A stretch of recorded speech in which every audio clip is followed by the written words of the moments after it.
요즘 사람들의 마음을 불안하게 하는 소식들이 있습니다. 큰 아파트를 짓다가 갑자기 무너져 버리는 사고입니다. 요즘 건축 기술이 부족해서입니까? 건설 장비도 각종 첨단 장비들이 있는데 도대체 왜 처참하게 무너지는 것일까요? 양심을 따라서 짓지 않기 때문입니다. 그 콘크리트 속에 들어가야 하는 철근 개수보다 형편없이 적게 철근을 넣기 때문입니다.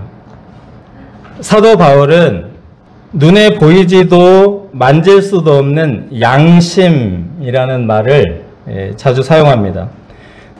이 시간 하나님 앞에 우리의 양심을 돌아보는 시간이 되기를 기도합니다. 첫째, 범사의 양심을 따라 1절에서 10절입니다.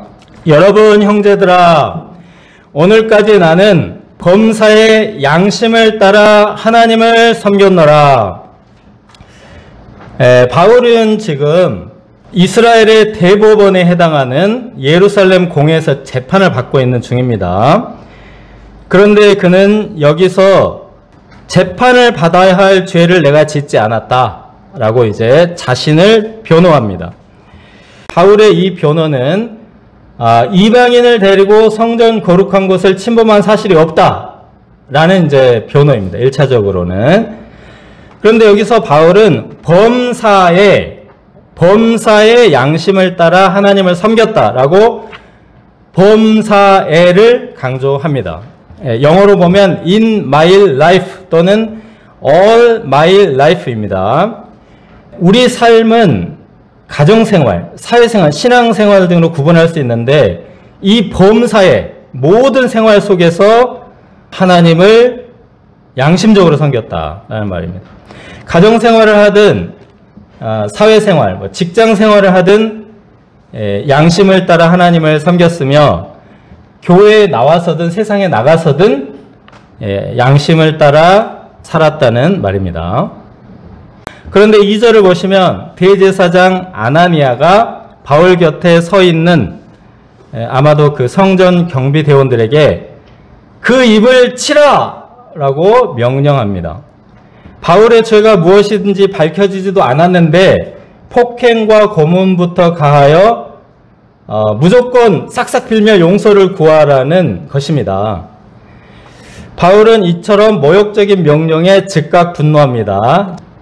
바울이 대제사장 아나니아를 회칠한 담, 즉 겉과 속이 다른 위선자라고 비난하며 하나님이 너를 치시리로다 저주를 선언한 것입니다. 이때 곁에 선 사람들이 깜짝 놀라면서 하나님의 대제사장을 내가 욕하느냐? 항의합니다. 제사장은 하나님의 기름 부음 받은 거룩한 직분으로서 비난, 모욕, 저주를 해서는 안 됩니다. 자, 이 사건으로 바울이 범사의 양심대로 하나님을 섬긴다는 사실을 알 수 있습니다. 그는 자신이 잘 모르고 대제사장인지 모르고 한 말을 인정하고 성경 말씀에 근거해서 잘못을 시인합니다. 양심대로 하나님을 섬긴다는 것은 잘못을 전혀 안 한다 라는 뜻이 아닙니다. 평소에 양심대로 하나님 앞에 거룩하게 살아가려고 노력을 합니다. 그러다가 잘못을 했을 때는 성경 말씀에 비추어서 자신을 반성하고 사과하며 개선하는 것이 양심을 따라 섬기는 것입니다. 죽은 자의 소망 곧 부활로 말미암아 내가 신문을 받노라. 죽은 자의 소망, 여기서 죽은 자가 누구입니까? 부활을 소망하며 살다가 죽은 자를 의미합니다. 뿐만 아니라 에덴 동산에서 선악과를 따먹은 아담의 범죄 때문에 온 인류가 죽은 자가 되었습니다.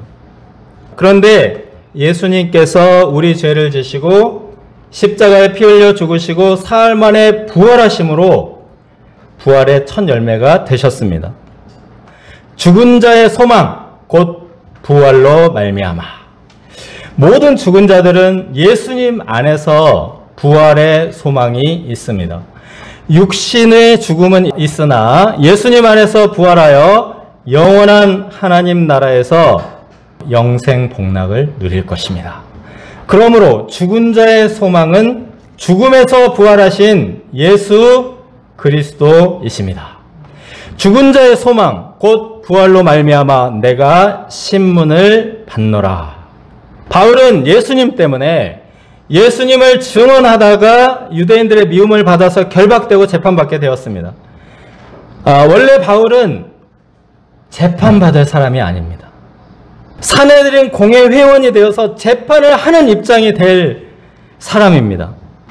그런데 예수님 때문에 재판받는 입장이 되었다는 것입니다. 자, 6절을 보십시오. 산헤드린 공회 회원은 사두개인과 바리새인들이 이제 대부분입니다. 산헤드린 공회는 71명인데 제사장, 사두개인, 바리새인, 서기관, 장로 이렇게 이제 5부류가 있는데 제사장과 사두개인은 사두개파고 바리새인과 서기관은 바리새파예요. 그리고 장로들은 족장들은 소수. 그래서 주로 이제 이 사람들, 이 사두개파, 바리새파가 이제 대부분입니다. 바울은 바리새인이었고 바리새인의 아들이라고 했습니다. 이 바리새인의 아들이란 말은 바리새인들의 대를 이을 자였다 이런 뜻이거든요. 대법원에서 재판을 하는 영광스러운, 그러니까 세속적으로 영광스러운 그런 직분을 가진 자였습니다. 그런데 예수님 때문에 죽은 자의 소망이신 예수 그리스도를 만났기 때문에 이것을 다 버렸습니다. 자기가 배운 학문과 지식과 세상 영광과 이 출세를 전부 배설물로 여기고 예수님의 증인이 되었습니다. 예수님만이 죽은 자들을 다시 살릴 수 있고 예수님께서 죽은 자에게 영생을 주시기 때문에 예수님이 죽은 자들의 소망이기 때문입니다. 네, 바리새인들은 부활 그리고 천사와 영의 존재를 모두 믿었기 때문에 부활의 소망 가운데 경건한 삶을 살아가려고 노력을 했습니다. 그런데 사두개인들은 부활도 천사도 영적 존재도 모두 믿지 않았어요. 그래서 이 사람들에게 남은 건 뭡니까? 이 세상의 부와 명예와 권력을 추구하는 물질주의자, 현세주의자들이 되었습니다. 바울이 이 부활 얘기를 꺼내자마자 이 바리새인과 사두개인들이 재판을 하다 말고 큰 논쟁이 이제 발생을 했습니다. 10절을 보시면 이러다가 바울이 그들에게 찢겨 죽을 것 같아서 천부장이 바울을 빼앗아서 다시 이제 안토니아 요새로 피신을 시켰습니다. 세상에는 이처럼 부활과 영생을 추구하는 자들이 있고 천국? 영생? 그런 게 어디 있어? 신앙생활에 밥 먹여주냐? 이렇게 보이는 것, 손에 잡히는 것, 물질적인 것만 추구하는 자들이 있습니다. 부활과 영생의 소망을 가진 자들은 보이지 않는 존재를 믿습니다. 보이지 않지만 살아계신 하나님을 믿기 때문에 범사에 하나님 앞에 양심을 따라 살아가고자 합니다. 회칠한 담이여 하나님이 너를 치시리로다. 바울의 이 경고 또한 부활신앙에서 나온 선포입니다. 보이지 않으시는 하나님을 믿지 않는 자들은 회칠한 담과 같습니다. 당시에 부자와 권력자들은 자신의 집에 담을 높이 쌓았습니다. 그리고 이 담이 멋지게 보이기 위해서 하얀 흙을 겉에 발랐습니다. 그래서 이게 회칠한 담입니다. 그런데 담을 쌓고 겉에 회를 칠하기 때문에 속이 안 보이잖아요. 그래서 건축업자들이 그 속에 부실한 돌을 막 집어넣었어요. 평소에는 두껍고 높았기 때문에 대단히 이제 견고해 보였지만 비바람이 치고 광풍이 불면은 막 무너져버리는 사고가 발생했던 것입니다. 그래서 회칠한 담 하면은 겉은 아름답지만 속은 부실한 신앙을 상징하게 되었습니다. 그래서 요즘 이런 아파트를 순살 아파트라고 합니다. 순살 치킨 빗대서 순살 아파트. 부활 소망이 없고 보이지 않는 하나님을 경외하지 않으니까 이런 사태가 벌어집니다. 양심이란 건물 벽 속에 있어서 보이지 않는 철근과 비슷합니다. 양심은 보이지 않지만 실제로 존재합니다. 양심에 따라 살아갈수록 인생이라는 건물이 튼튼하고 안전하게 지어집니다. 우리가 범사에 양심을 따라 하나님을 섬길 수 있기를 기도합니다. 둘째, 로마에서도 증언하여야 하리라. 11절 35절입니다. 네, 주께서 그날 밤에 바울에게 나타나셔서 위로의 말씀 주셨습니다. 담대하라! 내가 예루살렘에서 나의 일을 증언한 것 같이 로마에서도 증언하여야 하리라. 자, 그런데 이 말씀은 먼저 예루살렘에서 증언을 잘했다 라는 칭찬이 전제가 되어 있습니다. 그래서 그것처럼 로마에서도 증언하면 된다, 증언할 것이다 이런 말인데요. 근데 바울이 예루살렘에서 전도를 하지 않았습니다. 바울이 이제 주로 회당에 다니는데 회당 강론도 하지 않았고, 예수님은 성전에서 많이 가르치셨는데 바울은 또 성전에서도 전혀 가르치지 않았습니다. 다만 유대인들에게 2번의 변론을 했습니다. 그게 지난번 22장이고 오늘 23장, 이 2번 변론했는데 이 2번의 변론도 큰 소란이 일어나서 제대로 변론이 마치지도 못하고 끝나버렸습니다. 한 번은 맞아 죽을 뻔했고 한 번은 찢겨 죽을 뻔했는데 예루살렘에서 증언 잘했다, 로마에서도 증언하여야 하리라 말씀하셨습니다. 이제 바울이 증언한 것을 자세히 살펴보면 다메섹에서 부활하신 예수님을 만난 원포인트 인생소감, 22장이고 오늘 23장은 죽은 자의 소망이신 부활하신 예수님을 믿고 범사의 양심을 따라 살았다. 요거 짧은 간증입니다. 그러니까 원포인트 인생소감 2번 발표했습니다. 네, 이렇게 했는데 증언을 잘했고 충분하다라고 말씀하십니다. 자, 우리가 예수님의 증인이 되기 위해서 신학적 논증을 할 필요가 없습니다. 내가 만난 하나님, 내가 믿는 이유를 나의 경험을 기초하여 원포인트로만 증거해도 충분합니다. 바울이 이제 로마에서도 증언하여야 하기 때문에 하나님께서 바울을 이제 지켜주시는 2가지 사건이 발생합니다. 첫째는 바울의 생질이 암살 음모를 제보합니다. 12절에서 15절을 보시면 이제 바울을 죽이기 전에는 먹지도 않고 마시지도 않겠다라고 결심한 사람들이 40명이 이제 동맹을 맺습니다. 그래서 이들은 대제사장과 장로들과 공모를 합니다. 바울을 공회로 부르는 척해서 재판하러 오는 길에 암살하겠다, 이런 계획을 세웠습니다. 그런데 16절에서 21절을 보시면 바울의 생질이 이 암살 음모를 어디선가 듣고 이제 천부장에게 제보를 했습니다. 비밀스럽게 계획된 암살 음모를 이 바울의 외조카가 어떻게 알게 되었을까요? 보이지 않으시는 하나님께서 어떤 방식으로 나타내신 것 같습니다. 둘째는 천부장의 바울 호송 작전입니다. 그 밤 제30면 저녁 9시, 이제 옛날에는 아주 깜깜한 저녁 9시입니다. 천부장이 이제 군대를 동원해서 바울을 이동시키려고 합니다. 로마 보병 200명, 창병 200명, 그리고 기병 70명, 총 470명입니다. 바울 한 사람 이송시키는데 이렇게 많은 완전 무장 병사들을 동원했습니다. 이것이 죄수를 이송하는 것처럼 보이지 않습니다. 마치 왕을 이송하는 것처럼 보입니다.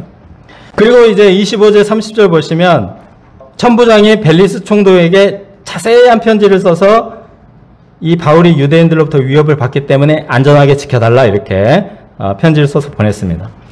그리고 35절에 바울이 헤롯 왕궁에 들어가서 지킴을 받았다, 보호를 받았다고 기록합니다. 죄수처럼 보이지 않고 왕족처럼 보였다는 뜻입니다. 자, 이 2가지 사건을 통해서 바울의 외조카의 암살 음모 제보, 그리고 호송작전, 이 2가지 사건을 통해서 하나님의 그 위로의 말씀이 성취가 되었습니다. 담대하라, 내가 로마에서도 증언하여야 하리라. 하나님께서 이 말씀대로 바울을 여러 가지 방법으로 보호해 주십니다. 복음의 증인을 보호하십니다. 또 너희가 내 이름으로 말미암아 모든 사람에게 미움을 받을 것이나 너희 머리털 하나도 상하지 아니하리라. 머리털 하나도 상하지 않는다, 철저하게 보호하신다는 뜻입니다. 머리털 하나도 상하지 않게 하시려고 보병 200명, 기병 70명, 창병 200명, 총 470명의 군대를 동원하게 하셨습니다. 죄수처럼 보이게 하지 않으시고 왕처럼 보이도록 존귀하게 높여주셨습니다. 하나님은 믿는 자들의 방패요 상급이 되어 주십니다. 결론적으로 하나님께서 범사의 양심을 따라 하나님을 섬기는 자들을 보호하십니다. 그러나 양심을 버리고 회칠한 담처럼 살아가는 자들은 하나님이 치시리로다 무너질 것입니다. 그러므로 양심이 중요한데 문제는 양심이 보이지 않는다는 것입니다. 콘크리트 속에 철근이 몇 개 들어갔는가 이거를 보려면 뜯어봐야 되겠죠. 근데 이 건물을 뜯을 수는 없기 때문에 비파괴 검사, 엑스레이 이런 것을 통해서 이 철근이 어디가 몇 개가 있는지 검사를 하는 겁니다. 비파괴 검사. 양심은 검사할 수 있는 방법이 없습니다. 그러므로 하나님 앞에 내가 스스로 양심에 따라 살아가는 것이 중요합니다. 우리가 범사에 하나님 앞에서 양심을 따라 하나님을 섬길 수 있기를 기도합니다.